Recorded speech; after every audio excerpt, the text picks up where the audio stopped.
avec Lise Joly ce matin. Bonjour Lise. Bonjour Fabienne. Lise, après les malheurs de Volkswagen, voilà une autre très grande institution allemande qui a des soucis. La première banque outre-Rhin, quatrième banque mondiale quand même, la Deutsche Bank, qui est aujourd'hui au régime sec, voire très sec avec un petit parfum de tripatouillage. Oui, alors juste un chiffre pour comprendre, Fabienne. Entre juillet et septembre, la banque a perdu plus de 6 milliards d'euros en 3 mois seulement. Et son chiffre d'affaires est en baisse de 7% sur un an. L'établissement est malade et a choisi l'amputation. Tenez-vous bien, la banque se retire de 10 pays, supprime 26 000 postes dans les 2 ans qui viennent, salariés, consultants extérieurs. C'est un quart de son effectif qui va disparaître.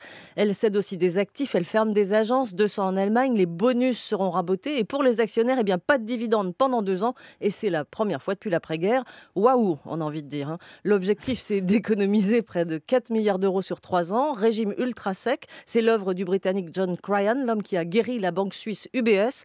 Les 2 patrons allemands ont été remerciés en juin dernier. La cure est extrêmement sévère. Alors qu'est-ce qui se passe à la Deutsche Bank pour en arriver là, Lise? La première banque allemande quand même, on le disait, c'est la 4e mondiale, on pourrait croire qu'elle est solide quand même. C'est un peu comme Volkswagen, c'est la reine du tripatouillage. Elle fait l'objet de 6 000 litiges dans le monde et elle est impliquée dans le scandale du Libor. Alors le Libor, c'est le taux de l'argent que les banques se prêtent entre elles.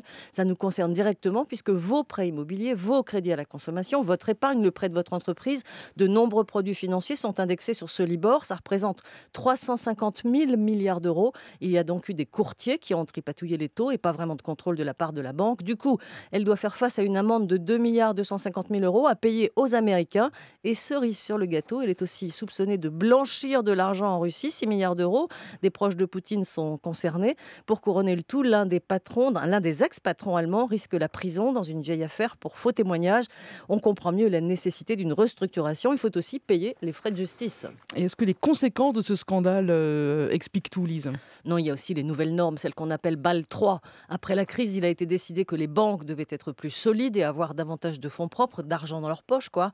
Aujourd'hui, elles prêtent 20 fois plus qu'elles n'ont d'argent. Et puis, il y a la question du rendement des produits financiers. Avec des taux proches de zéro, eh bien, ça ne rapporte plus autant. Et enfin, la banque n'échappe pas à la transformation des modes de consommation et de travail. Avec l'Internet, la banque de détail change, plus vraiment besoin d'agences. La Société Générale en ferme 400, le Crédit Agricole 50, la BNP en a supprimé 14 à Paris. Bref, le milieu bancaire est en mutation depuis la crise.